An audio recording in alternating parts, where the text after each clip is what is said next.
Ohio State has what it wants. It is 11-0 going against Michigan for a chance to win the Big Ten East, go on to play in the Big Ten Championship game, and potentially get back in the playoff.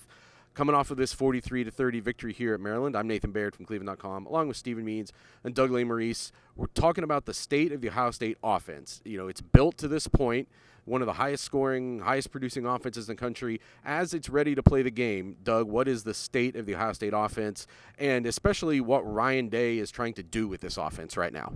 Yeah, it's tough. 402 to 401 yardage in the Ohio State-Maryland game. Maryland outgained Ohio State. I don't know if Ryan Day completely has a handle on this offense. Like, he knows what it can do at times, but, like, for him to sit down and think about, here's what we want to do, here's the concepts we want to run, here are the plays we want to have prepared for different situations, red zone, third down, short yardage.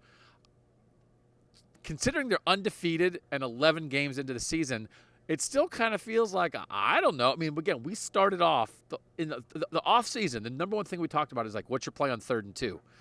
We're 11 games in. I don't think the head coach knows what his play is on 3rd and 2. Now, that doesn't mean that he's not going to find one. It's not going to work. But I think, like, team identity can be people. I think it's a cliche that sports writers fall into sometimes. This is a throwing team, but I also think, like, they're caught in between still on a little bit of stuff. They have a chance to figure it out. They're very talented, and I think their offense will play well against Michigan. But I think Ryan Day's got some conjuring to do in the next 7 days. So today on 3rd and 2, they went with an empty backfield and threw an incomplete pass. It was a 4th and 1 where they threw an incomplete pass, although Ryan Day was talking after the game. They thought it was there if they blocked it better, and they didn't.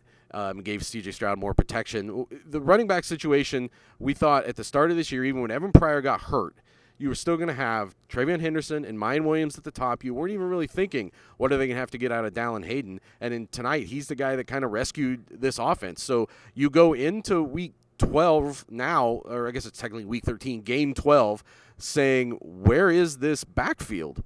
Mayan Williams did not play today, did not make the trip, but Ryan Day said he's hopeful that he plays. He's trending towards playing against Michigan. Travion Henderson started today after missing 2 games, but was banged up, and that was a reason or a factor into why they turned to Dallin Hayden to let him run 26 times in the second half today.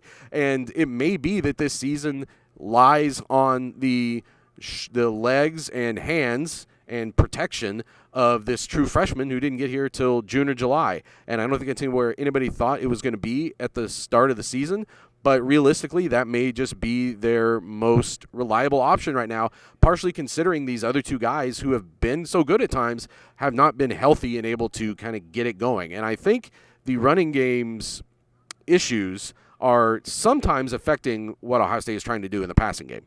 The passing game has not been the fix-it pill that we thought it should be the last 4 or 5 weeks here. I mean, C.J. Stroud had 1 touchdown pass against Penn State. He had 1 touchdown pass today, I believe. He had a game against Northwestern where he had 0 touchdown passes. Weather impacted that a little bit, but still. I mean, last year this dude was throwing 3-4 touchdowns a game and 400-plus yards every other week, it felt like. That's not what's happening this year, and it's a combination of a couple of things. One, everybody's scared of the passing game, so you're going to have 2 safeties up there, and you're going to try to take that away, especially if they feel like they don't have to put another safety in the box to stop the run, as you were mentioning already. Guys are not healthy. They're already missing Jackson Smith-Njigba. CJ was talking about how Emeka Egbuka has been dealing with something, and he hasn't been completely healthy all year, so that plays a role into it. Julian Fleming went from I'm going to have a touchdown every single week to he's had some weeks with drops. He hasn't necessarily been as much of an option lately, and because those other 2 guys haven't been what they've needed to be, teams have zeroed in on Marvin Harrison Jr., which is why he had less than 60 receiving yards today. And so it's still the thing that's going to win him a national championship, but the thing I'm worried about is right now it's slipping. It's not the nuclear bomb of it's okay, everything else is failing, but C.J. Stroud just threw 4 touchdown passes in a span of 10 minutes. That's not happening right now, and that's the thing that's going to beat Michigan. That's the thing that's going to win you a Big Ten title and win you a national title, and so that's got to get nipped in the bud here, and you've got a week to do it.